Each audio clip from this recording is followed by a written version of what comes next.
Okay, good morning, everybody. Welcome to today's open forum. We're going to discuss today a couple of new forms that come out. As you guys know, we've talked about this. It's been the Wild West since these changes have taken effect. Now it's been about 3 weeks, a little bit more than that. And it's kind of been the Wild West, and people trying to make sure they get paid. They keep coming out with forms like we knew they would. Every time it's like a game of whack-a-mole, where every time a problem comes up, they try to knock it down with another form.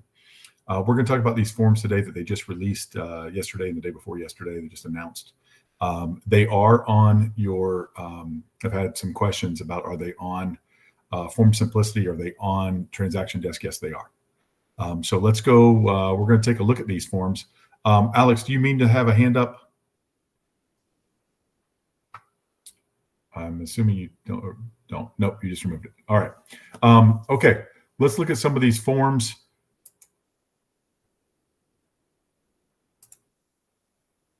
Go to, okay, let me go to this one.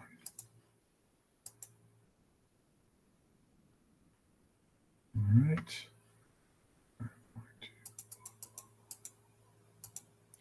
Okay. This one is called the seller's agreement with respect to buyer broker compensation. So we're going to go over this together. The contract is, okay, obviously the seller and buyer, right? And they're just initialing this. This is all there is on here. There's no signature. They're initialing this. The contract is contingent upon seller's broker and buyer's broker, or seller and buyer's broker, however people are going to get paid, executing a compensation agreement with terms acceptable to buyer within blank days. If left blank, then 3 days after the effective date. If the compensation agreement described herein is not executed and delivered within the time period, the buyer may, within 3 days thereafter, deliver written notice to seller terminating this contract, in which event the deposit shall be refunded to buyer, thereby releasing buyer and seller from all further obligations under this contract. If buyer fails to timely deliver said written notice to seller, this contingency shall have no further force or effect, meaning they are bypassing it, they're waiving it. Why is it contingent upon seller's broker, buyer's broker, or seller or buyer's broker executing a compensation agreement with the terms acceptable to the buyer? Why is the buyer part of that? Because the buyer contractually owes his buyer's agent, his or her buyer agent, typically 3%, right?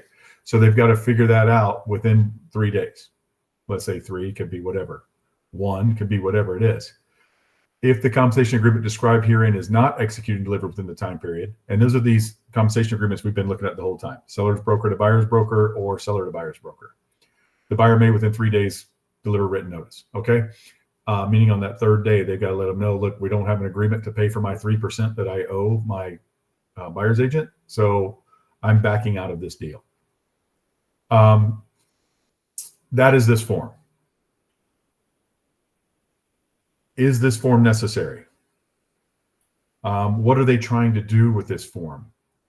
That they did not say, but I think they're trying to keep people from writing on the contract that seller will pay buyer's broker, or seller's broker will pay buyer's broker 2.5% because the listing agent didn't ever return the form or whatever. Like we talked about last week, we had one of our agents. I'm gonna briefly go over that story again. One of our agents representing her own property got a text saying, what's your compensation? And she said 2 or 2.5, depending on the offer. Well, they made a less than full offer and sent a compensation agreement with 2.5%, which was not what she agreed to. So she just didn't sign the compensation agreement, but she signed the offer. Now, where does that leave us? It leaves a buyer's agent who is now going to have to probably take 2% instead of 2.5, right? And what it did was it caused a big stink in the deal. Because the buyer still owed the buyer's agent 3%, but the seller wasn't agreeing to do that, even 2.5%, which the buyer's agent probably would have settled for. So it's a mess. What I suggested last week was that the buyer's agent should have written it in the contract. That's part of the deal. The 2.5 is part of the deal. It's in the additional terms, just like anything else. And that's what they should have done. And then if the seller wanted to negotiate that, they could have negotiated that. So that's what they should have done. I don't think this form is any better than that. I think it's worse. That's just my opinion, because now we've got a buyer trying to make a deposit and decide what if we don't get this thing together, and they've got 3 days. If they make a contract on a Monday, they really have 3 days to get their earnest money in. What if we don't have an agreement by then on, at, let's say Tuesday, Wednesday, Thursday at 4:00, we don't have an agreement and you haven't started your wire because you don't have an agreement. It's just a mess. So just put it on the contract is my thing. I don't necessarily think these forms are helpful. That is my opinion so far. And again, this is the Wild West. We're just figuring our way out through this thing, and everything is a scenario. Everything is a potential scenario. Everything is we're just guessing now at things that could come up. But that's one thing I foresee quickly and easily with this is you guys can't agree on the 2 or 2.5% or 2.5 or 3%. I'm going to owe part of that. I want you guys to figure this out. You guys are saying, well, we don't even know if we might have to cancel this. And my buyer's like, we're canceling this because you guys are fighting over $1,800, So yes, you can always change escrow. Why are we doing all that? We can change anything. We can make this one day, but why are we changing all that? Why are we going through all that? Just put it in additional terms and make it part of the contract is my suggestion at this point. They're going to keep coming out with forms and forms and forms and forms because every different scenario that they're already hearing people complain about. Do you guys have any questions on this form?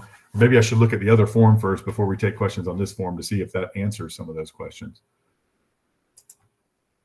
Here is the other form.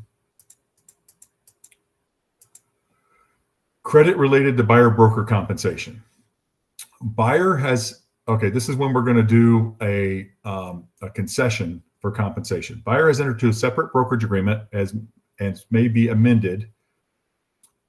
A buyer broker agreement, which is not incorporated herein by this reference, with your buyer's broker, which would be Florida Realty Investments. If you're the buyer, if you're dealing with this you're creating this form, it's going to be you. At closing, seller agrees to credit buyer the sum described below, for which for disclosure purposes only the parties agree is related to the buyer's obligation under the BBA to pay all or a portion of the buyer's broker compensation. And this is what the concession is going to be. This is not what they owe you necessarily. It is to pay all or a portion of it.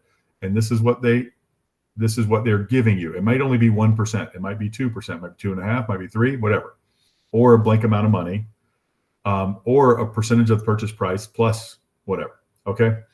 In the event the credit described above exceeds the amount allowed by buyer's lender for such contributions, then to the extent permitted by buyer's lender, check one.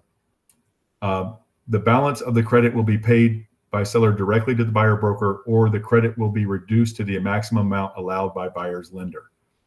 If no box is checked, then the balance, look up here, if no box is checked, then the balance of the credit will be paid by seller directly to buyer broker. So if you just leave that blank, it's going to be the first one. The balance of the credit will be paid by seller directly to buyer broker. That should be the default. I don't know why you'd want the credit to be reduced. You're not helping your buyer at all. And we don't know and you will never know what that number will be until we get everything back. But we've had these issues before. So you guys have all had this. You guys have all had buyers whose concession was limited by what their lender would do. So if we wanted 3% back for a first-time buyer for their just to help them with their down payment, and then we got a roof issue also, and the seller wants to contribute, $12,000 to the new roof, plus they're already giving them $14,000 for the 3% credit for their FHA deal or whatever it was, and now the lender's saying, well, you can't give 3.5 plus $12,000, right, or whatever the numbers are. You guys have all run into if you guys have done quite a few buyers deals, you've run into a maximum credit allowed, and your buyer just is like, okay, well, I can only take that much, right? What this is saying is if we go over that, then it doesn't have to go through the buyer. It can go directly to the buyer's broker. So does this one serve a purpose? I think this one might serve a purpose if you have a buyer already getting, if you have to go the concession route, first of all, and if your buyer is getting other help, other concessions. which you don't know yet because you don't know about the roof. So if they're giving you, if you're getting 4% back and 2.5 of it's going to go to you and 1.5 is going to go to the buyers to help them with their closing costs and prepaids, and then you find a bunch of stuff wrong with the house and the seller's like, sure, yeah, we'll get you that roof. We know we can't sell it because it's got a 17-year-old roof. Then we're going to give you $15,000. Now you've gone way over what your lender will allow you to take. So you want this form for that purpose. So I do like this form for that purpose. I know this is confusing, guys. This is all new. It's just confusing to everybody else out there. Most people, I would bet that 95% of agents don't even know about these forms yet. So I know it's confusing. Please feel free to ask questions. Carissa and I went over this yesterday. We're one day ahead of you guys. That's it. Yes, Ann. So basically, Instiga pay directly to the buyers, the seller pay directly to the buyer agent, so the buyer agent use that money to pay for the roof? No. No, the money for the roof goes, all that stuff goes, the only money that will be paid directly to the buyer's broker, never to you guys, it'll be paid to us for you. Right. That's the roof money goes to the client, goes to the buyer. It's the money that the buyer, they're giving the buyer money to pay you. That's what we negotiated in this. This is a deal where the seller's not offering the buyer's broker commission. Okay. And so we've gone the concession route to get your 2.5%, 3%, whatever it is. And then the money goes over because they had to get other concessions. I mean, you're supposed to do it in here. You're supposed to do it in here anyway, but you don't really have to. So this is what I would want you to do. I want you to use these for your concessions. When you get concessions to pay your compensation, you should use this form in case, because you don't know what's going to come up later, in case you have to get a new roof, or in case you have to get a new, you got poly piping, or you got something you didn't foresee coming, and that puts you over your lender limit. So how you resolve the problem when the FHA buyers only allow 3.5%, but need the new roof, need 3.5 for FHA? How do you resolve that? Okay, they're allowed 6% or 9% depending on the loan. But this one is, but what I'm saying is, if this puts it over, that's what this form does. In the event the credit described exceeds the amount allowed by buyer's lender for such contributions, then to the extent permitted by buyer's lender, which will be all if it goes directly to you, the balance of the credit will be paid by seller directly to buyer broker. That's it. If no box is checked, that's also what happens. The balance of the credit will be paid by seller directly to buyer broker, meaning it doesn't go through the buyer, so it doesn't affect that limit. Okay, so if it goes over the 6 or 9% or 4% for different ones, then it will go directly to you and it doesn't have to go through the buyer. It's a good thing. It means you get paid in full, and the buyer doesn't have to come out of pocket for it. You get paid either way because you have an agreement with the buyer, but that way the buyer doesn't have to come out of pocket for it. Is that understood? Valentino.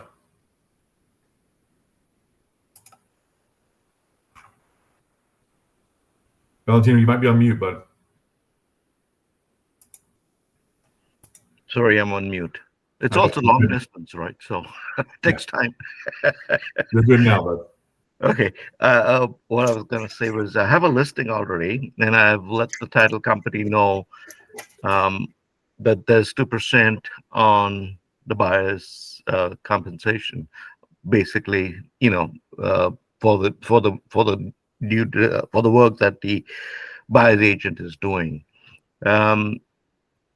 Do I have to share this form that is now new form that you're showing us with the title company, or I've just sent an email and I've got the only if anybody ever complains. If anybody ever says, "Oh, didn't say I'd pay that," then we show the form. Okay. All right, but if we're still closing deals by, title companies are still saying, what's the buyer's side? You guys know when you close deals, they ask the listing agent, how much is each side getting? And then they verify with the buyer's agent and say, what do you think you're getting? And they say, if I say I'm getting 2.5 and they're getting 2.5, and then they write back that I think I'm getting 3%, then we've got a problem. Then we got to produce some paperwork. But if I haven't had that happen. That hasn't happened because of MLS in the past, and it's been clear and obvious. It has happened, but not very often.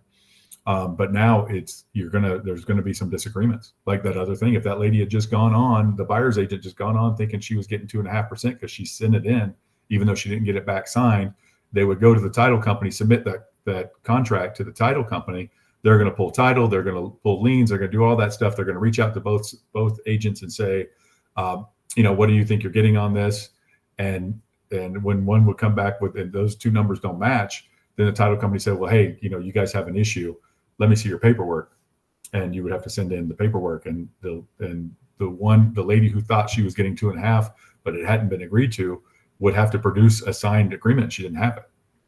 So that's what you get those compensation agreements for, is if you ever have to show them to somebody. And we need them. Obviously, your brokerage needs them, and everybody's brokerage needs them on every deal. So to be prudent, right at this current moment, I'm using email trail, but I think to be prudent, I will put this up there for the buyers. Yeah, you need to offer it to the buyer, and if you don't get it back signed, that's fine because you're the one offering it. But if you're on the other side and it's what gets you paid, you're going to need one back signed. Okay. All right. Great. Thanks very much. You might. I mean, if they don't want to sign it, that's fine. And if they don't want to send it back to you, they need to have it in their file too. But not every broker is diligent about their paperwork. Yes, Ms. Tammy. But this is not the form we use. We use the other form, right? This is only for compensation. This is only for a Contingencies. Seller concessions. Yeah. Seller concessions. Right. Yeah. No, this goes hand in hand with the compensation form. I think it refers to it. Yes. The buyer's broker to seller's broker to buyer's broker. Yeah. And so in this case, a lot of times with the concession, they won't be offering anything. So there won't be another form. Okay. It'll be this form instead because they're not offering compensation. Okay. Yeah. All right. Just to throw some more light on that, I had to fill one of these forms recently, and in that it mentions the commission the concession, that is being paid to the buyer for closing. So you put the percentage you agree with your seller, and then you put that in that form. You're also gonna use so let's say we're going for concessions. We're going for 3% to help the buyer with their closing costs and prepaids, and another 2.5% to pay their buyer brokerage agreement. So you'll do the 3% on the contract, and I would go ahead and do both of them on the contract, and then follow up with this form for 2.5%. Okay. Okay. But this is only for seller agrees to credit the buyer the sum described for disclosure purposes. Only the parties agree is related to the purposes only. Disclosure purposes only. The parties agree is related to the broker's obligation under the buyer brokerage agreement to pay all or portion of buyer's broker compensation. So this is done to do that. So Tammy, to go back to Tammy's question, I'll answer your question too, Valentino. If you've got a lot of sellers out there, so Valentino's listing, for example, where he's offering 2%. Well, guess what? I don't work for 2%. I work for 3%. Let's say, okay.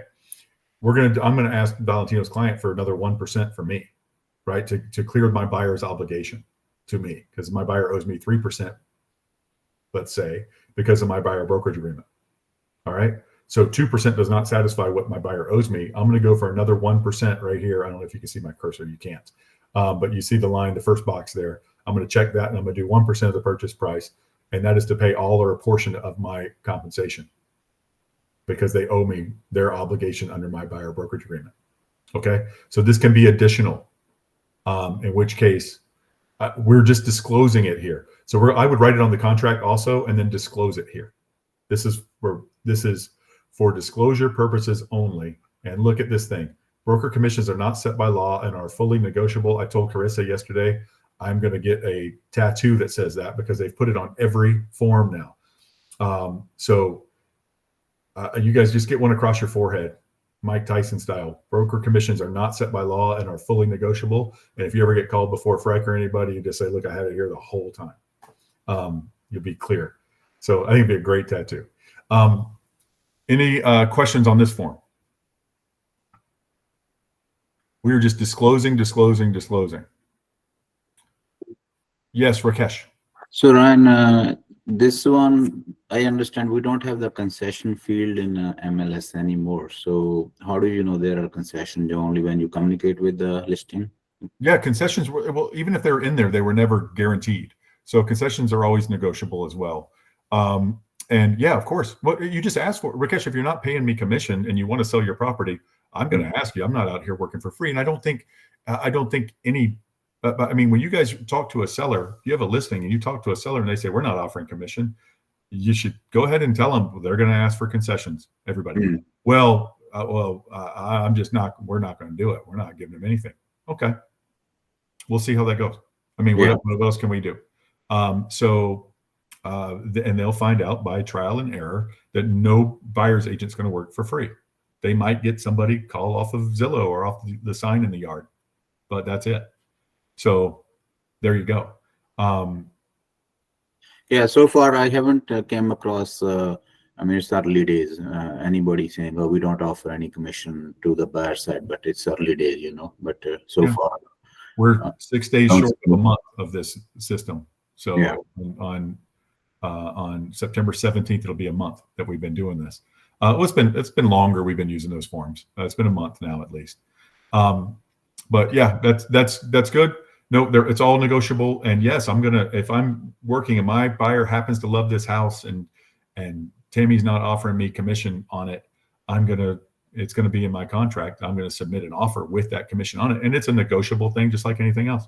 Seller can say, nope, absolutely not. Or yeah, we'll do that, but you're going to pay an extra $8,000, whatever it is. You know, we want full asking price, but And when we do that, Ryan, we also, when there is like anything a seller is paying towards the closing, etc., concession, right? That is already in the agreement as well, right? So do you see we writing in there as well? yeah, this is for disclosing, Rakesh. It's disclosing to all the parties, and Okay. it sets you up to for the seller to pay the balance of the credit directly to FRI for Okay. you if they go over their amount allowed by the lender. You guys have always, I don't know how long you guys have been in the business, but those of you who've done business know that's always a concern when you're getting a bunch of credits is that it can be more than the lender allows. Yeah. In which case the buyer is usually just out of luck. That's just their total they can get. Okay, yeah, makes sense. Thanks. Tammy. Okay, I'm notorious for giving money away. So I just had a deal and the seller was offering 2.5%. So because this is so new, I just told my buyers, okay, I'll accept 2.5, but send me a referral, blah, blah. And I've done business with them in the past. But so are you saying that if the seller is paying 2.5%, we should just automatically go for a seller concession for the balance and use this form? I'm not saying you use your discretion on what you want to do. Well, I know, but is that what is that what you would do? If you didn't want to accept the 2.5, would you just discuss that with your buyer and say, they're not paying the other 0.5%? I mean, I'm fine with 2.5, but I probably give away a lot of money. And I feel like I probably need to be, less like that. So I'm just trying to figure out, did you just go with it, or would you do this if you wanted the additional commission? Yeah, I would do it if I want the additional commission. If I want it, that's the only way I'm going to get it, or get it from the buyer. But the buyer, I'm sure, would appreciate you getting it from the seller. Or writing on the contract 3% commission. The seller agrees to pay that. Yeah, but you can do it that way as well. And you want to do that anyway. I want you guys to write it in additional terms anyway, that seller will pay buyer's broker or seller's broker will pay buyer, whatever they told you they're doing. So even if they sign the buyer broker agreement that when I put the offer in, I sent that. I would, well, okay. Don't just send that in with the offer. If you're going to make it at 3% or whatever, that's why I tell you guys as listing agents to have them ready to send them out at whatever they are. But no, if they have a seller's broker to buyer's broker, that means that's what's on their listing agreement. They have to put what's on their listing agreement on there. Okay. Yeah, this guy didn't have anything. He's a flipper, but he said, I don't have a problem paying 2.5%. So I sent him the seller's broker to buyer's broker. My buyer owes me 3%, so I've got to put that in there. Whatever you got to do to the price, we'll negotiate this, whatever. Perfect. Put it in there at 3%. In his case, he doesn't have a listing agreement, right? He's just Right. okay. Well, yeah, put whatever commission you want. in But there. I sent him the buyer's broker because that's what he said, and I just sent it and he signed that, so that's sufficient. And I The did not seller- put it on the the seller, the contract. buyer broker. You put 3% on there. He didn't need. No, to I use put it. I put 2.5 for what he said Well, he then would you pay. already agreed to that, Tammy. Yes. I know that for that deal, but I'm talking about for Oh, in future the future, deals. absolutely. Just Yeah. Future just- deals, I'm trying to, If it's that kind of deal where you're just dealing with the seller directly, and you just put it in the contract. If he says he wants to do 2.5, say, well, I've got to get 3 for my buyer, my broker. That's what's on my form. My broker says I have to get what's on my form, so I'll send that in. I'll let you guys negotiate with the price or whatever. There you go. Okay. All right. Your buyer knows they owe it to you, mhm. so Yeah, because actually they asked me, do you know what the seller's paying? So I thought, oh, so I'm learning, and I'm going to be more bold. good. How much is that house selling for? 598 or 578 or something, somewhere in there. Okay, well, $3,000 mistake. You get them next time. Exactly. Get them next time, kid. May all of that's what I tell you guys all the time when I talk to you individually. May all of your mistakes be cheap. Right. Washers and dryers are relatively cheap compared to some of the other mistakes we make and deals we lose by making bad decisions or not doing what we should do or not knowing what we should do. So may all your mistakes be inexpensive ones.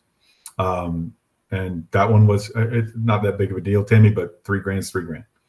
That's Oh, what exactly. 0.5% Exactly. comes through on that. Yeah. All right. Are you good with that answer, Tammy? Okay. John, you might be on mute. John Crea. Or you might have accidentally raised your hand. Any other questions on this? You hear John, me you're now, welcome. Ron? There you are, John. Yes, Okay, sir. sorry. Yeah, I had it on mute, and sorry, I just wanted to ask you, as far as redundancy is concerned, if we have the seller's contribution to the buyer's broker, say seller will pay for a new roof, seller will contribute 4% toward buyer's closing costs, and that's all written into the contract and all agreed to and signed by everybody. Is this form necessary for anything? Only if it's going to go over their limit, which you don't know if it's going to or not. So did they get any other kind of assistance?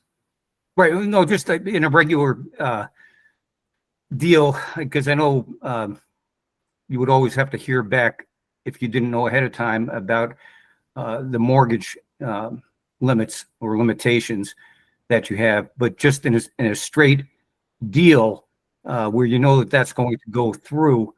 And somebody Is was this- offering you commission or no? Yeah, yes, if they're offering 2.5%, let's say for the sake of argument, and you write that into the contract. They're And- offering you 2.5% of regular commission, or you were going to have to fight for it through a concession? No, they're offering it. Okay, well then this is only for concessions. This form is only for concessions. Okay. This form is also if you've got to argue about some kind of compensation. What they created this for, it looks like, also is for that situation I told you about where they didn't have a compensation agreement signed before they submitted the offer. Maybe the listing agent wasn't responding, or like in our case that we had last week that we talked about, there was a variable commission, they hadn't agreed to it, right? So, and that's gonna happen, especially more often probably with seller to buyer's broker, because a lot of your times your sellers are gonna say, we'll negotiate that later. Depends on the offer, right? You guys have been getting a little bit of that. That I would say that's the number one blowback I've heard from this whole thing is sellers saying, well, yeah, I'll pay, but let's, depends on the offer, right?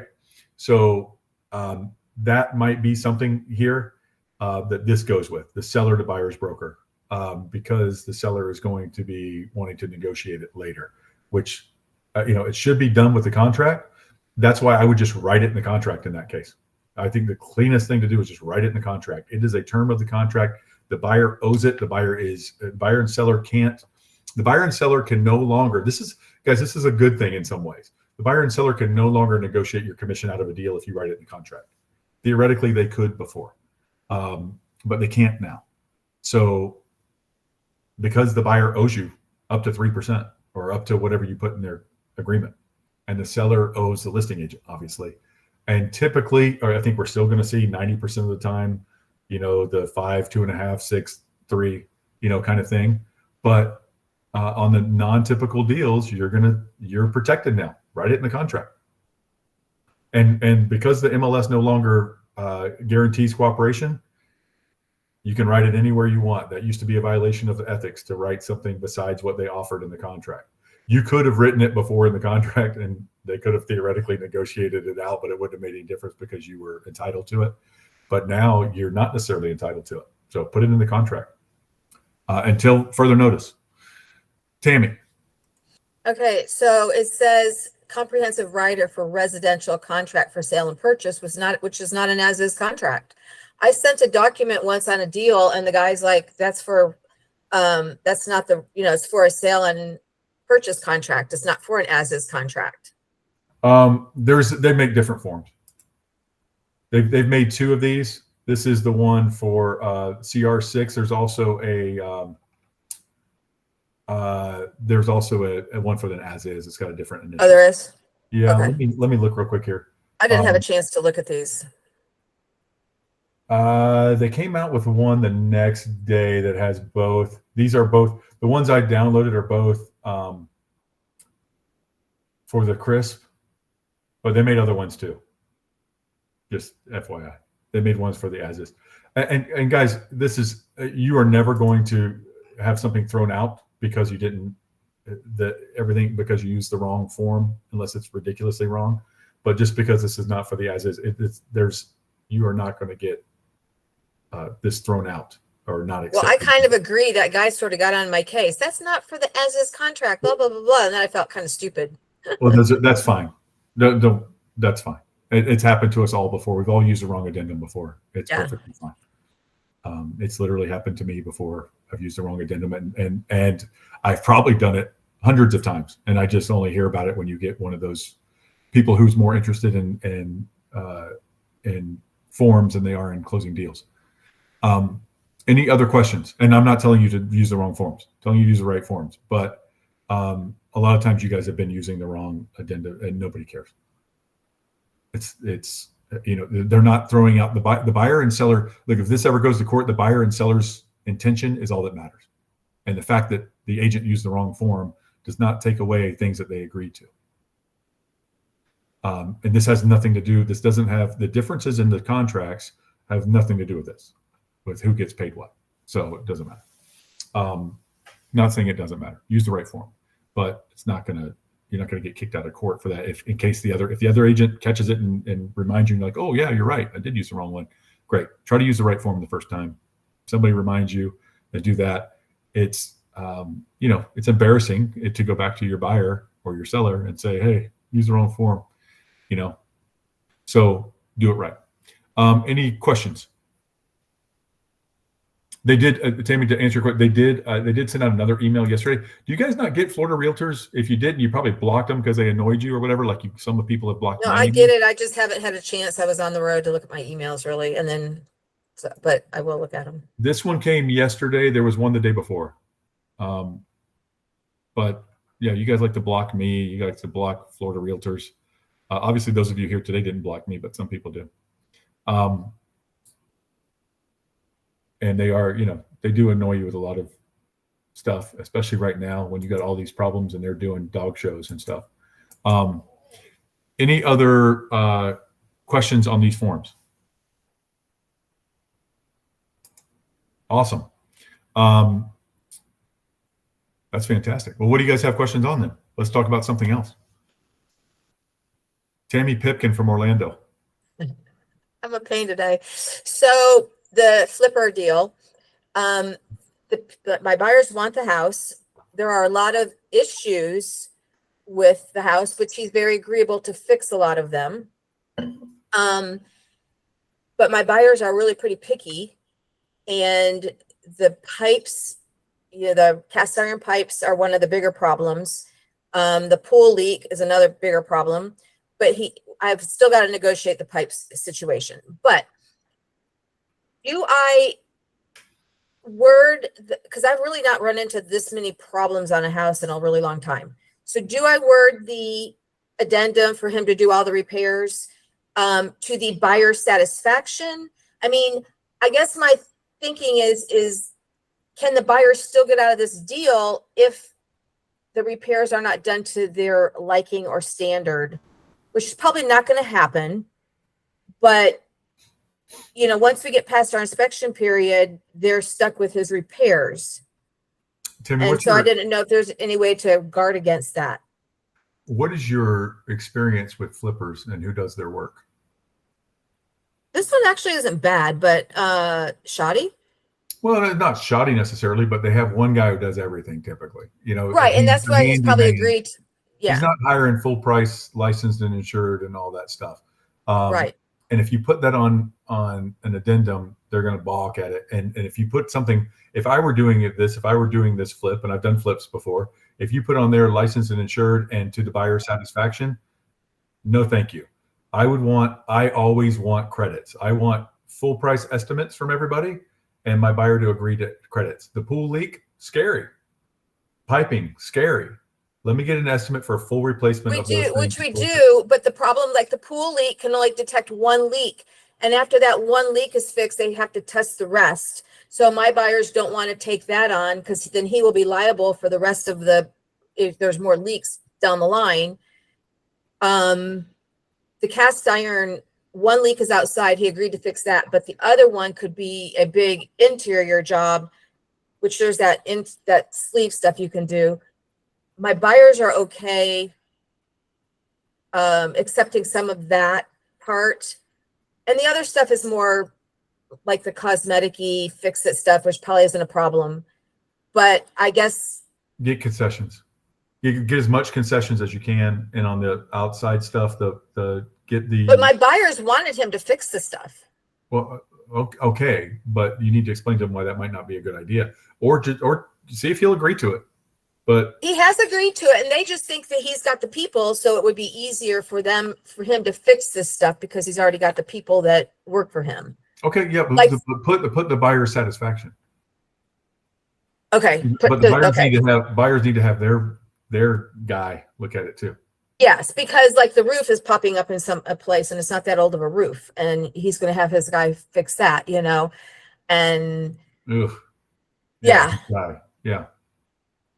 I'm sure there's So I can put to buyer satisfaction. And is there any way that they could get out of the deal? Is there any wording I should put for that? Or would that be a red flag for this seller to just say, no, I'm not gonna? I mean, if the seller's already agreed, see if the seller agrees to that. Is there any, there's a way. Yeah. If it's not to buyer satisfaction, of course. Okay. That's why that's why I wouldn't let my seller sign that ever.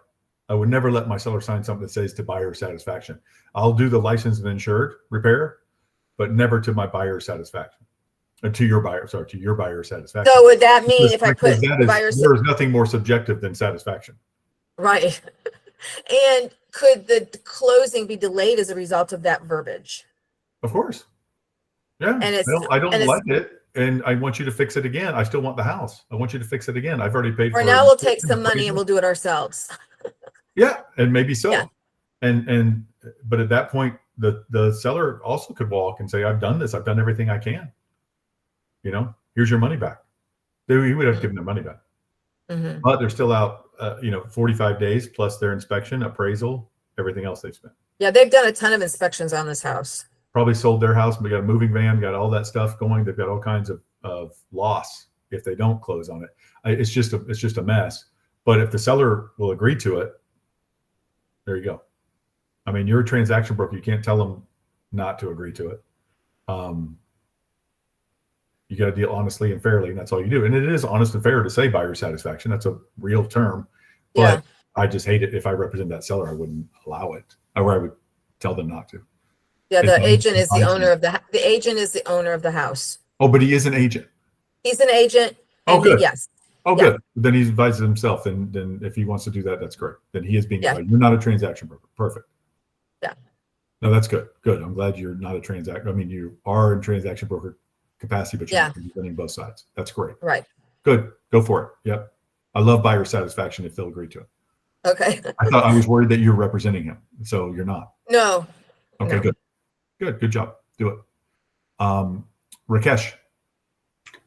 So Ryan, do we have any NDA agreement templates on our website for commercial, especially if I have to share any financial information for the prospective buyer? I could not find anything, so want some guidance there. Nope. Google.com or have an attorney do it. But there's good templates on Google. Okay. I've done it before, or have an attorney do it. I Okay. kind of like attorney if they're very serious about all this stuff. I kind of like an attorney doing it. Okay. But for initial kind of exploratory period, I can use something off internet. Yeah, well, the ones I've done before for clients and stuff like that, you want to have an attorney do it. If it's because I'm going to share it with another commercial realtor and residential folks, you haven't dealt with this stuff, but you do NDAs because you don't want people going around talking about your deals. You can just Google those for other agents and for other parties who are interested in buying. Okay. But if it's something that is going to be financial and more serious than that, then have an attorney do it. Okay. Yeah. Just advice for Rakesh. I do a couple of commercials, and when you go to the listing agent, they will have in their disclosure documents, NDA that you need to sign right up front.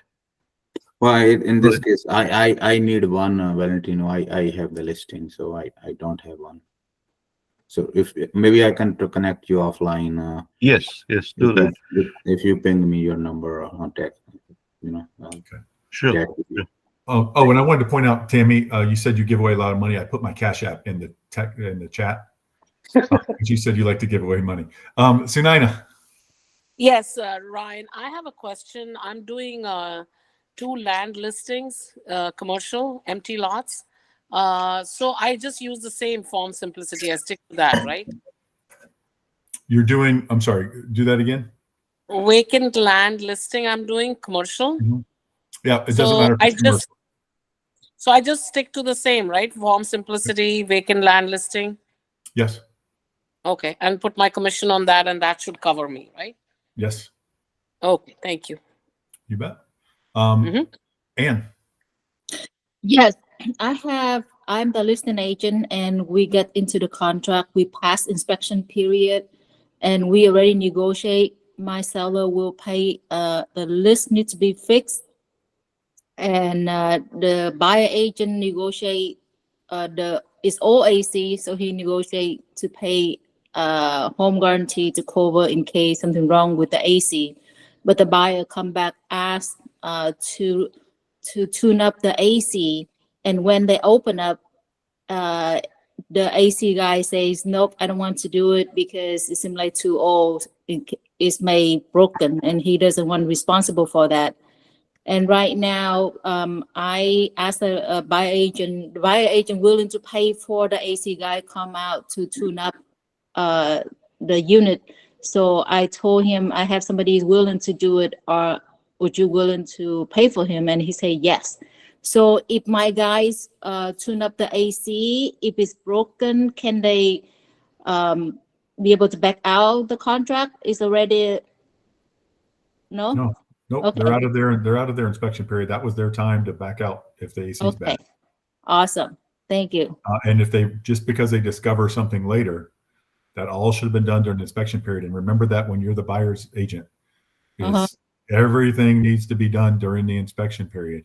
And if it doesn't, if they say we're going to have somebody come out and look at the AC, now that wasn't their goal to have them look at the AC. It was to tune it up. But if they have somebody, if you say, we're going to have somebody come out and look at the AC, then you need to extend your inspection period.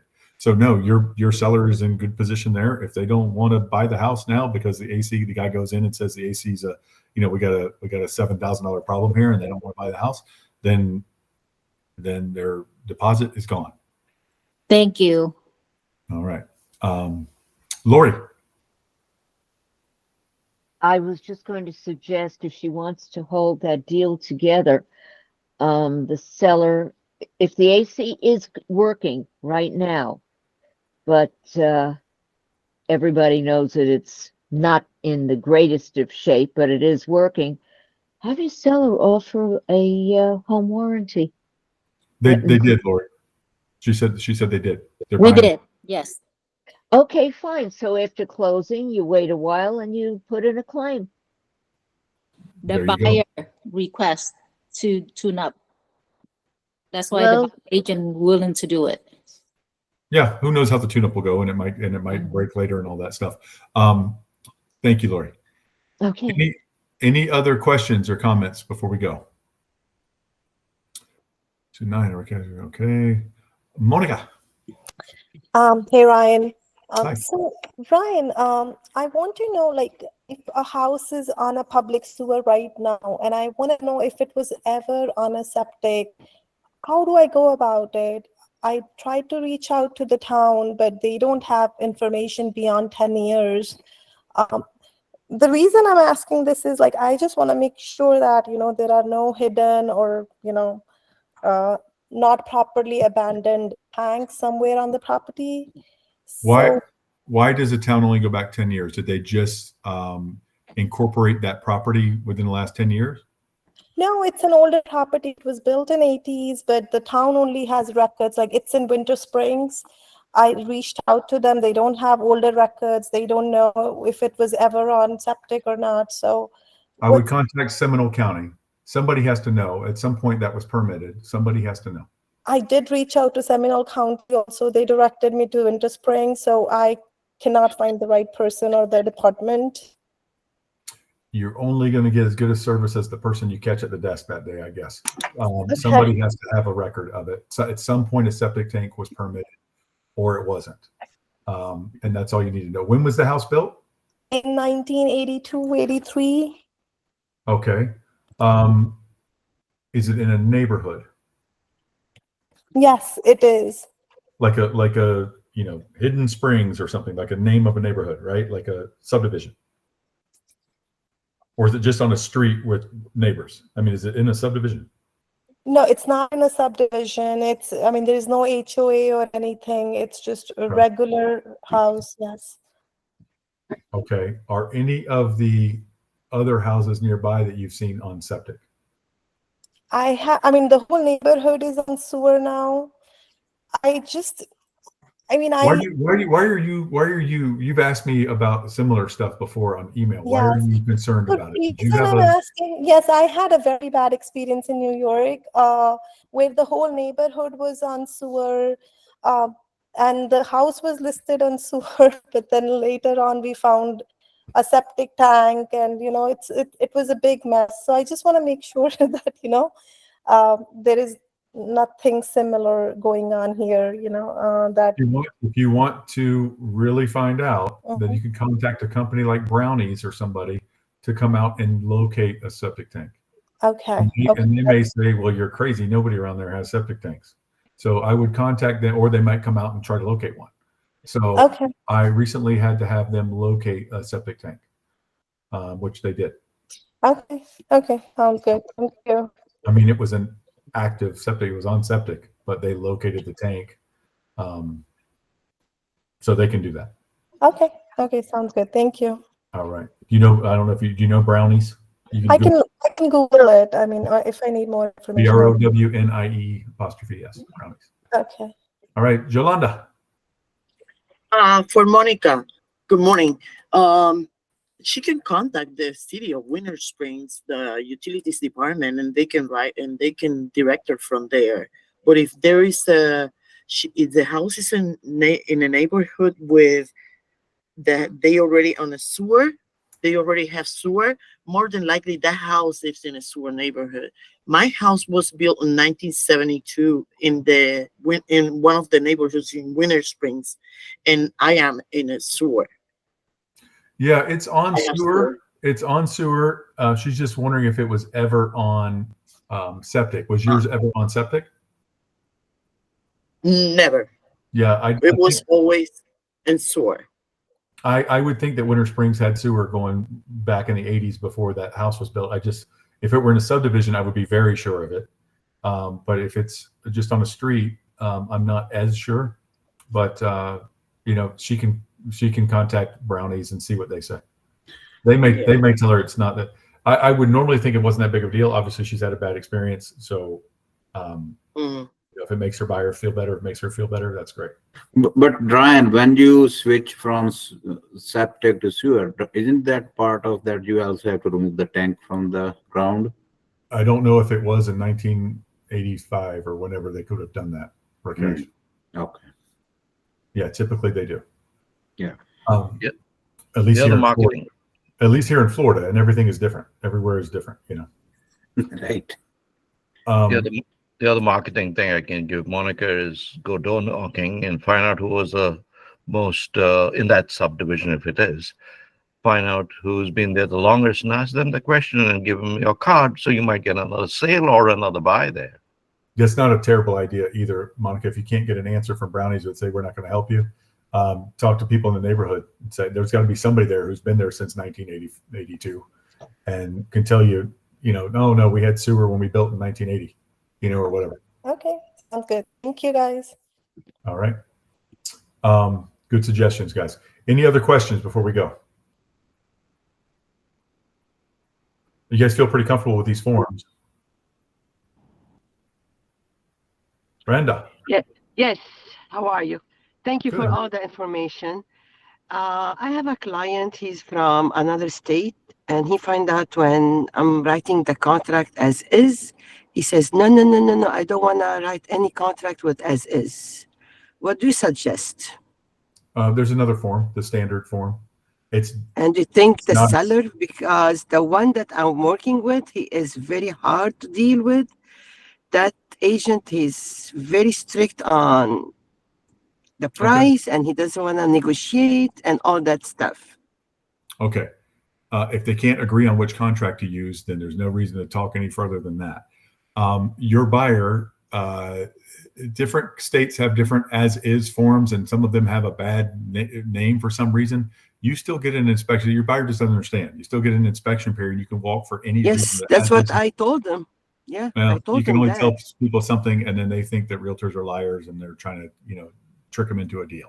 So, just you might have to find a different property. Most people will accept a standard, standard contract, which Yes, is a yes. contract for residential sale and purchase. So Well- if you call on one of my listings and my seller, and I happen to know my seller will only take an as-is contract, because sellers sometimes are only like that. Like, I only want to sell it as is. And you have to explain to them, look, I know it's as is. You don't have to make repairs, but they've got time to inspect and ask for repairs, and they can walk if you don't want to make those repairs. So you got to tell both sides, look, you're not getting any special favors on either side of the as is. It's, whatever, you have more time to negotiate if you find problems or walk away for free. So it's not great for a seller, or it's great for a seller and a buyer. It's the best form for both. But and I'll do another class where I go over the difference of the two kinds of contracts. Almost everybody's using as is now. Your buyer doesn't understand that because it's from a different state. And your seller doesn't understand that it's not a huge difference to do that. They're his seller. So sometimes you're going to have that. And if we can't agree on what kind of contract to use, then there's no reason to talk about price or anything else. Yeah, and also he says, oh, by the way, if something happened while I'm waiting to close, and who's going to be responsible on the property? That's all in the contract. This person is not very sophisticated investor then, because that's in the contract that the seller cannot alter the value of the property in a material way without the buyer's consent. All right, good to And know. he's covered, and Yes. if the seller doesn't do it, if God does it, he's covered by acts of God too. So Yeah. that's all in the contract, right? So if God blows the house off with a hurricane, then he's covered with that too. The contract covers you. A seller cannot materially change the value of the property without the buyer's consent between contract and close. It's in the Yeah. contract. Okay. Yes, It's in absolutely. all the contracts. All right. Rakesh, you're very welcome. Rakesh. Yeah, Ryan, for one question about the commercial listing. So I should be filling this exclusive right of sale for commercial, that form, right? On our Yes. website. So Yeah. I could not find any in that form, the one-time fee field or any kind of protection time like typically we see with the residential. Is that how What do you it mean is? protection time? Like if you set up a time, right? Then they want to cancel, or they want to Yes, due basically. diligence. That's due diligence. Or No, no, no, no, no, no, feasibility no, or due no. diligence, No, I'm depending not. on. I'm talking about. Oh, for the listing agreement. Yes, Um, yes, yeah. What do you mean a protection time? There's Like if they start with me and then 3 months later they cancel it and then they go ahead and buy the okay. So property. commercial has procuring cause. Commercial has procuring cause, and you can take them to actual court. Okay. So if you're the procuring cause, which in commercial is showing it and getting a contract agreed to, procuring cause is not that easy. So the buyer would have to come to you. You would have to start some kind of negotiation with them as a listing agent, and the seller would have to fire you and then work with them directly, and you would still get paid because Okay. you brought them to their attention. It's in there. Okay. Okay. If it came to their attention during your contracted listing. But there is no like non-refundable one-time fee you can charge for commercial. I didn't find any field there for that. Like we have like, hey, It doesn't have to be a field to do something. If you want to charge them a retainer, you can, but I don't know why. so it's put in like additional terms. Just put like You in could there. do that, yeah. Okay. Okay. Thanks. I don't think anybody's gonna pay that. They don't do it for residential either. That's I mean, right. they owe you your expenses if Yeah. they can't. But you could put a termination fee in there. There's a place for a termination fee. Yeah, that I did. Yeah, that I did. Yeah. Okay, perfect. Yeah. Thanks. You bet. Any other questions before we go? Going once, going twice. All right, guys. Thank you very much for coming today. I hope you learned something, and this is all a work in progress, guys. These, as far as all these changes go, it's all a work in progress. Everybody's learning. Everybody's struggling a little bit with it. Don't make expensive mistakes. Make sure you're covered. If you have any questions about making sure you're covered, contact me. I will tell you which forms to use. Michaela is there to help, but if you need to know which form to use, it's me as well. These forms, Michaela, are you here? If Michaela is here, she will put them on she probably did it while we were in this class, on our paperless pipeline for you guys, and have them available there for you. Okay. They'll be under the new form section with all this other stuff. Lori. Oh, I just had a question. Now, you were answering a question for somebody and you said dog show. Where were you? I apologize. I get emails, and you all do too, from your local boards or the Florida realtors and your local boards about who's got the cutest pet in town. We're going to decide next Saturday at our big event. Oh, I'm just saying they're doing silly stuff like that while we're all trying to struggle and never heard of understand that. form. No, it was that. a one-time thing that Carissa and I shared with each other, just laughing about. Oh, okay. While the world is burning and they're having who's got the cutest pet arguments. Oh, okay. Because I don't know if I'm a retired professional dog show handler. Oh, awesome. That's fantastic. I used to hit between 100 and 125 dog shows every year. Awesome. I did that like over 20 years. Awesome. Running with a 40-foot long 4-ton dog show rig. I was certifiably insane. Well, back then I was young, dumb, and bulletproof. That's the expression. Yes, ma'am. All right. You guys have a great week. Yes, Val. Yeah, no, I was just saying to Laurie, she must be afraid now that people are eating dogs, as per yesterday's debate. I have a boarding kennel now. You'll be fine up in Canada, Val. Say again? I have a dog boarding kennel now. So so when it comes to dogs, if you want to go on vacation and if you have a dog, you should call me.